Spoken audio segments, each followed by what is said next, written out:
माधव सिंह। आओ आओ, आप सभी को सुनाता हूँ एक ऐसी वीर की गाथा जो सिर्फ मलेथा गांव में नहीं, पूरे गढ़वाल की धरती पर अमर है, अमर।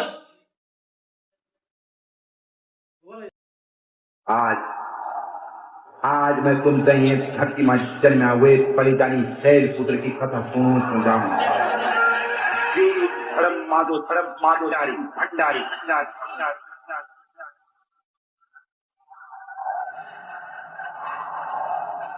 आवा चला वीर धर्म माधो सिंह भंडारी की तय तपोभूमि पर। जब भोर का समय सूर्य नारायण से धरती पर न्योता देना, 4 धाम 5 प्रयाग एवं समस्त केदार खंड व मानव खंड का देवी देवताओं को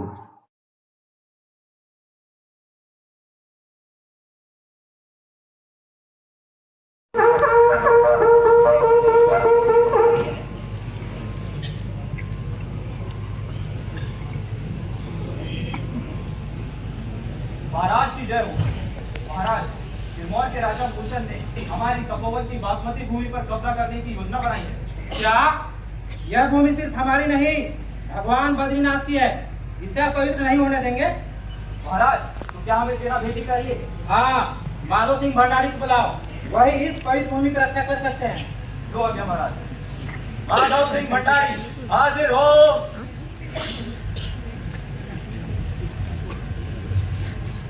महाराज की जय हो। आओ माधव सिंह आओ। बहुत बड़ी परेशानी की बात है। राजा मूलचंद ने तपोवन की भूमि पर कब्जा कर लिया है। तुम्हें तुरंत अपने साथी सैनिकों के साथ तपोवन जाना होगा। महाराज, मैं अपने अंतिम सांस तक इस भूमि की रक्षा करूंगा। मूलचंद और उसकी सेना को हराकर हम तपोवन की पवित्रता को बनाए रखेंगे। माधव सिंह, हमें तुम्हारे वीरता पे पूरा भरोसा है। जाओ और राजा मूलचंद को परास्त करके आओ। आज्ञा दे महाराज। विजय भव। माधव सिंह अपनी सेना लेकर अपनी भूमि की रक्षा के लिए जाते हैं।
माधव सिंह, मैं तुम्हारे इस पराक्रम से बहुत प्रसन्न हुआ और आज मैं तुम्हें 150 पूरा मलेथा उपहार में देता हूँ।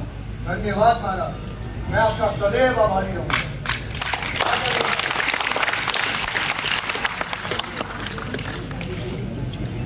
इसके बाद माधव सिंह का जीवन मलेथा में ही व्यतीत हुआ। लेकिन एक राजपूत का जीवन कहाँ आरामदायक होता है। जो चुनौतियाँ उनके सामने आई वे न सिर्फ माधव सिंह के लिए बल्कि मलेथा और वहाँ के लोगों के लिए भी आसान नहीं थी। हर कदम पर संघर्ष था, हर मोड़ पर परीक्षा, परंतु माधव सिंह ने कभी भी हार नहीं मानी और ना ही झुके। उदीना, उदीना, अरे ओ उदीना, उदीना बोल रहे हैं। उदीना, क्या हुआ? तुम इतनी परेशान क्यों? मैं कब से तुम्हें आवाज लगा रहा हूँ। ध्यान कहाँ है तुम्हारा? कुछ नहीं, बस गांव के हालात मुझे परेशान कर रहे हैं। पानी ने तो मुझे सब खत्म कर दिया है।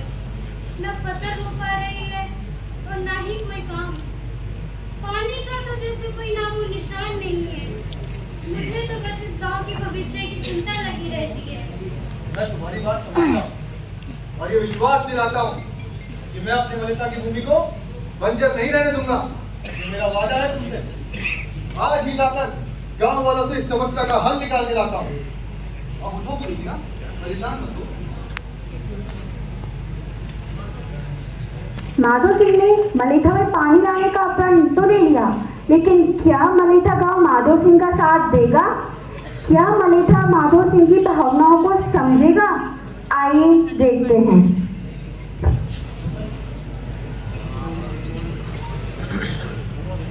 हर दिन हमारे खेतों की हालत खराब होती जा रही है। पानी की कमी ने तो जैसे हमारी हमसे सारी उम्मीदें ही छीन ली हो। जो भाई हर साल यही होता है, बिना पानी के न खेत रहते हैं और न अन्न। और अगर यही स्थिति बनी रही तो एक दिन हम सब मर जाएंगे। हमारी मेहनत का कोई फायदा ही नहीं हो रहा। इतने सालों से हम इस पानी की तलाश में हैं, इतनी कोशिशें भी करती हैं, लेकिन इस पानी का कोई नामो निशान नहीं। नहीं रहना इस गांव में।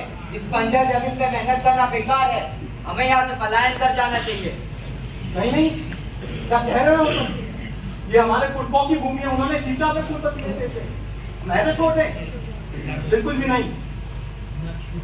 लेकिन कैसे, कहाँ से आएगा पानी? कौन है जो हमारी समस्या का हल ढूंढ पाएगा? चंद्रभागा नदी से हम पहाड़ के आसपास सुरंग बनाएंगे और पानी को गांव तक लाएंगे। पहाड़ के बाद ये काम कभी नहीं हो सकता। तुम पागल हो माधव सिंह। ये तो असंभव है। पहाड़ को कैसे काटेंगे? कई लोग इस गांव में पानी लाने की कोशिश कर चुके हैं माधव सिंह। अभी तक अच्छा तुम कह रहे हो पागलपन है, पागलपन।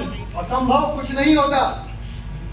अगर हम मेहनत और संघर्ष से काम करें तो हम ये जरूर कर सकेंगे। ये हमारे गांव की आखिरी उम्मीद है और मैं इसे जरूर पूरा करूंगा। चलो भाइयों, चलो चलो चलो भाई चलो। माधो सिंह और उनके साथियों ने सुरंग बनाने की ठान तो ली, लेकिन ये काम इतना भी आसान नहीं था। वो जमाना जब ढंग के औजार तक नहीं होते थे, उस समय सुरंग बनाना मानो रेगिस्तान में पानी ढूंढने जैसा था। इतना बड़ा पहाड़ है, इसे हम कैसे काट पाएंगे? इसके लिए तो बहुत से लोग भी चाहिए होंगे। हमारे पास इतनी शक्ति और साधन कहाँ है? हमारी शक्ति हमारे संकल्प में है। हम सब मिलकर इसे पूरा करेंगे। अगर हम सब मिलकर इसे करें तो कोई भी बाधा हमें रोक नहीं सकेगी। तुम सब सुन रहे हो गाँव वालों? ये माधव सिंह हमें सपने बेच रहा है। कहता है पहाड़ के पास सुरंग बनाएगा। भला ऐसा कौन कर सकता है? ठाकुर, जब कोई काम असंभव होता है तभी उसे करने का असली आनंद आता है। अगर तुम साथ नहीं देना चाहते तो मत दो, लेकिन याद रखना इस गांव को पानी हम ही लाकर रहेंगे। हम भी देखते तो आज पास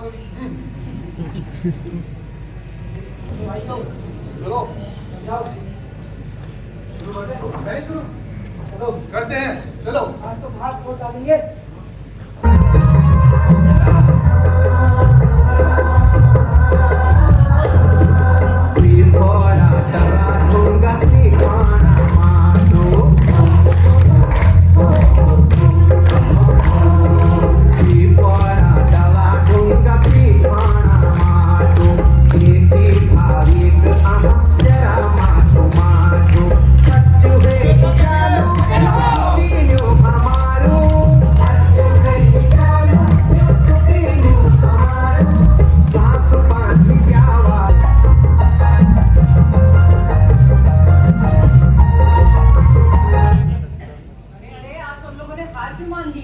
हम ये काम जरूर पूरा करेंगे।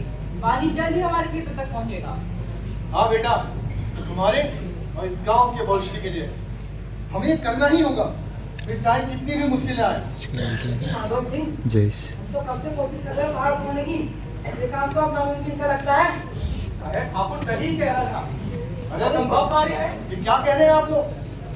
मुश्किलें हमारे हौसलों को तोड़ नहीं सकती। ये हमारी जमीन है, हमारी जिम्मेदारी। और याद रखो, बड़े कामों में मेहनत और समय लगता है। चलो। सही कहता है, सही कहता है। सब लोगों को दोबारा चलो। चलो।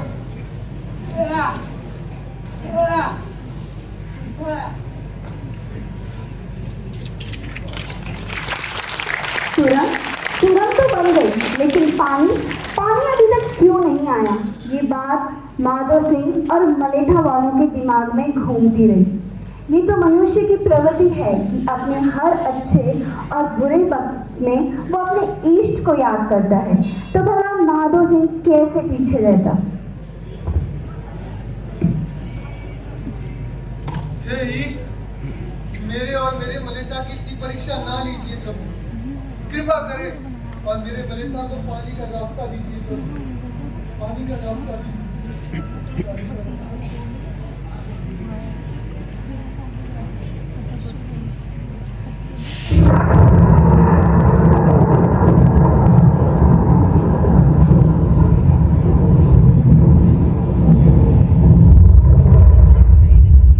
माधो सिंह भंडारी, ये मेरा धाम है जहाँ तूने सुरंग बनाई है। ये सब करके तूने मेरी तपस्या भंग की है। जा, वापस लौट जा, मैं तेरे मलेठा में पानी नहीं आने दूंगा। अनजाने में मुझसे भूल हुई, मैं माफी चाहता हूँ आपसे। आप जो सजा देना चाहे दे दीजिए, जो डूबन लगेगा, जो पूजाएं करनी होंगी हम करेंगे। बस आप मलेठा में पानी जाने का रास्ता दे दीजिए प्रभु, रास्ता दे दीजिए। मुझे ना ही डूबन चाहिए ना पूजाएं, मुझे इस सुरंग में बाल बलि चाहिए। चाहे इसके लिए तू अपने बालक की ही बलि दे, लेकिन मुझे बाल बलि चाहिए। अगर तुझे अपने मलेठा में पानी लाना है तो मेरे इस वचन को पूरा कर। नहीं, मुझसे अगर न कराएं प्रभु। माधो सिंह, मुझे बाल बलि चाहिए, बाल बलि।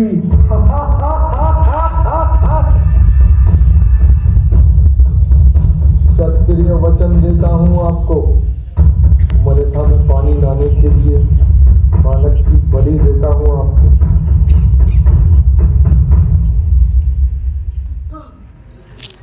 ये कैसा सपना? ये क्या कर दिया मैंने? ये कैसा वादा कर दिया मैंने?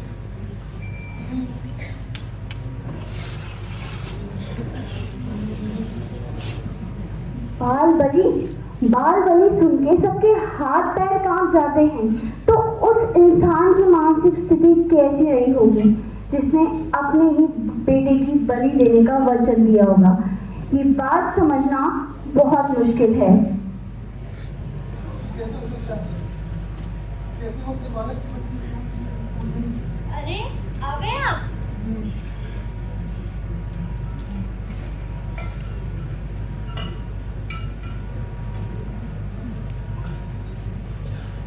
क्या हुआ, आप इतने परेशान क्यों लग रहे हैं? आज मैंने एक सपना देखा। कैसा सपना? सपने में मुझसे भैरव ने हमारी बेटी की बलि मांगी है। आपका दिमाग खराब हो गया है? आप अपनी इस पागलपन में हमारी बेटी की बलि देने की बात कर रहे हैं? नहीं, मैं ऐसा नहीं होने दूंगी। हमारा एक ही बेटा है, आप ऐसा सोच भी कैसे सकते हैं? नहीं पिताजी, अगर मेरे बलिदान से इस गांव में पानी आता है तो मैं ये जरूर करूंगा। इस गांव का भविष्य हमारे हाथों में है।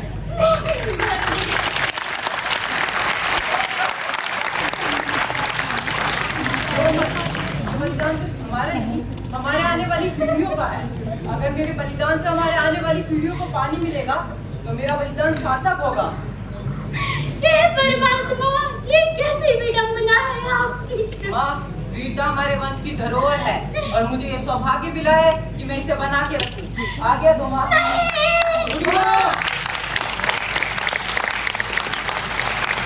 एक छोटा सा बच्चा क्या ही वीरता के बारे में जानता होगा, क्या ही अपने परिवार की धरोहर जानता होगा, लेकिन गजय सिंह आम बच्चों में से नहीं था।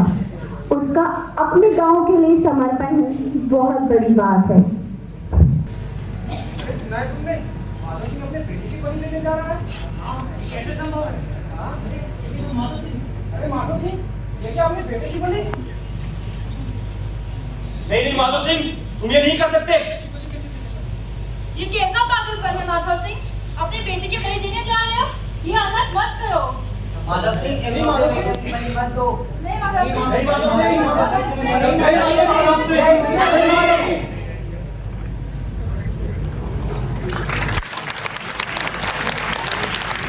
इतने बड़े बलिदान के बाद क्या मलेथा में पानी आया होगा? क्या माधो सिंह ने इतना बड़ा बलिदान जो किया वो सार्थक हुआ? देखो पानी आ गया, हमारी मेहनत सफल हुई। पानी पानी पानी तो आ गया, लेकिन गजय सिंह उसको तो हमने खो दिया। माधो सिंह सच्चा भी है, गाँव के लिए अपनी बेटी की बलि दे।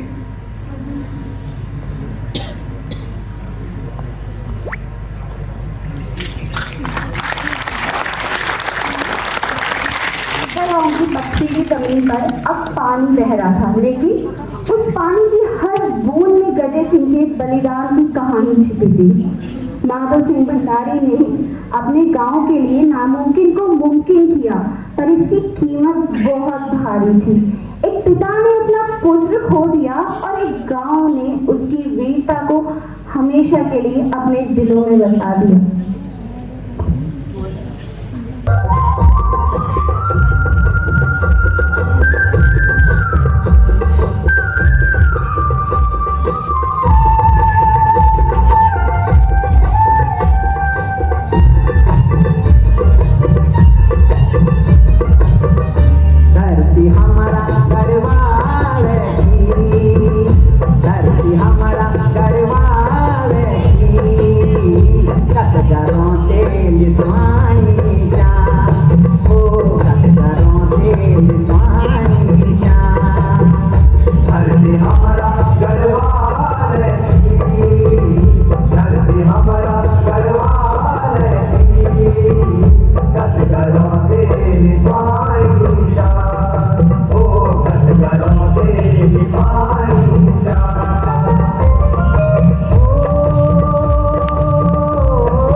वह गांव जो वीर माधो सिंह भंडारी और उनके परिवार के बलिदान के लिए जाना जाता है। एक ऐसा गांव जहां आज भी लोग माधो सिंह भंडारी को भगवान की तरह पूजते हैं। ये गांव आज भी खड़ा है, पर सवाल यह है कि क्या हम उनकी विरासत को सहेज पाए हैं? क्या आज का मलेथा वैसा ही है जैसा माधो सिंह ने अपने संघर्ष और बलिदान से बनाने का सपना देखा था?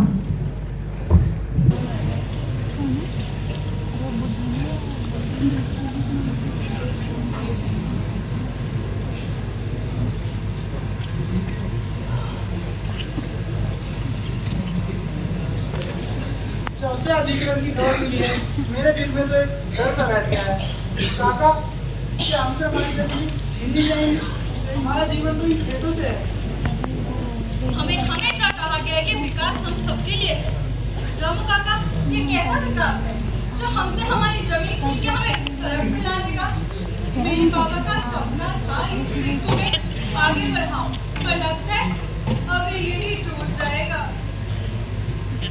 बेटी, ये जमीन सिर्फ मिट्टी नहीं है, हमारी पहचान है, हमारी आत्मा है। हमने इसे मेहनत और पसीने से सींचा है। काका, ये सरकार बस हमें लूट रही है। रेलवे से हमारा क्या फायदा? अरे रेलवे से तो हमें फायदा होगा, हमारी तो जमीनें भी जाएगी और रोजगार भी। सरकार, हमने क्या गलती करी है? हमसे तो कभी कुछ पूछा ही नहीं गया, केवल आदेश ही दिए गए। मेरी 3 बीघा जमीन जाएगी और मुआवजा इतना नसीब जाना खरी नहीं। हमसे हमारी जड़ें खींची जा रही हैं। ये जमीन हमारे पुरखों की है, यहाँ की हर मिट्टी में उनके खून और पसीने की मेहनत है। ये भाई, कुर्सी लाओ, कुर्सी लाओ भाई। मलेथा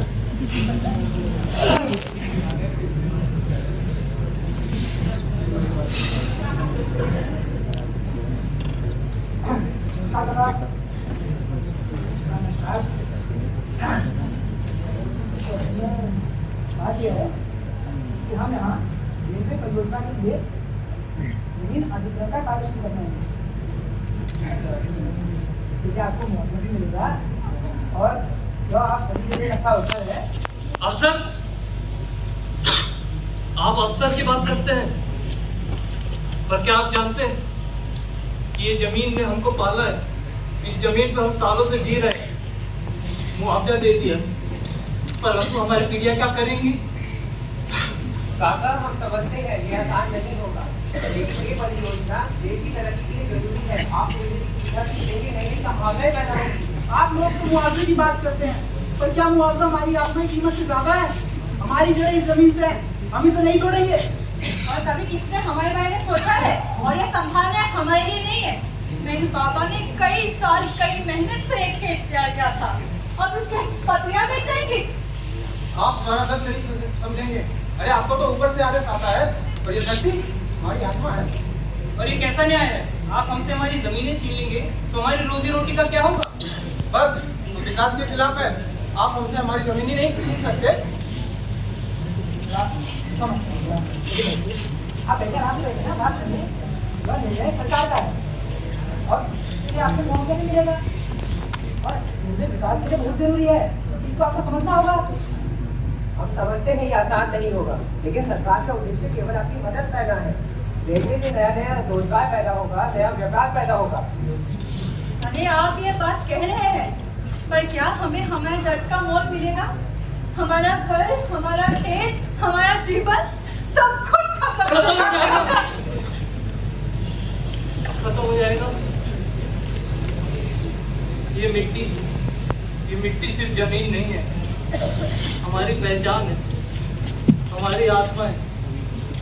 इस जमीन ने हमको पाला है। आप लोग मुआवजे की बात करते हैं, पर क्या आप इसे समझ सकेंगे? नहीं समझ सकेंगे कभी। ये विकास हमारे लिए बहुत जैसा है। हम कहीं के नहीं रहेंगे। हमारे बच्चों का क्या होगा? उनके लिए कुछ नहीं बचेगा। थोड़ा और हम देखिए समझते हैं थोड़ा जो कठिन समय है और हम कोशिश भी करेंगे कि मुआवजा आप सभी के लिए लाभकारी हो। अभी के लिए अपनी इजाजत दीजिए और इस बात को कृपया करके समझिए। चलते हैं।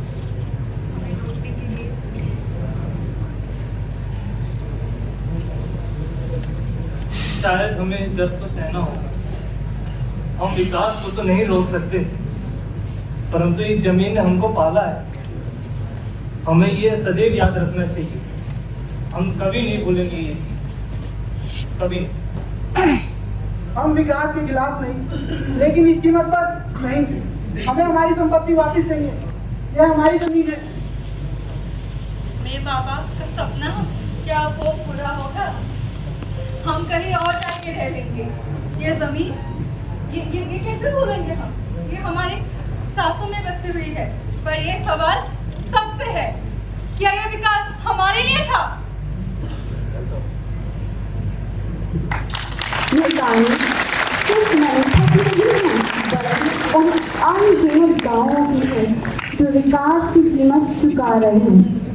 हर दिन अपनी जमीन, अपनी पहचान, अपनी जड़ों को खोजे जा रहे हैं। विकास की दौड़ में जब पटरियां बिछती हैं, जब इमारतें खड़ी होती हैं, तब पीछे छूट जाती है मिट्टी की वो महक, वो सपने जिनमें पेड़ों की महक झलकती है।